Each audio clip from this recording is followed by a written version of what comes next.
And I think that the carding process is really where the bit that makes the yarn. It's like blending the paints and stuff. How the artist carefully mixes all of his colors.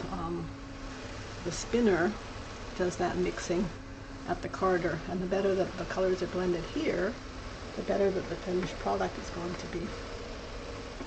So it takes a long time to do, but it's worth it in the end. This is partly what makes hand spun wools and all that kind of stuff quite expensive to buy, because that care has gone in at the beginning of the product, and it's all been watched by hand, and it's not something that a machine has done.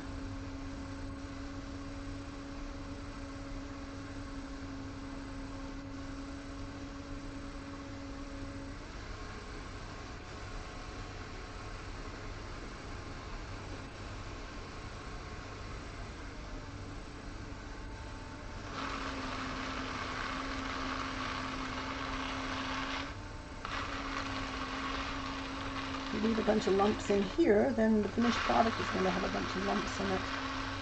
So it takes time to smooth it all out and get all the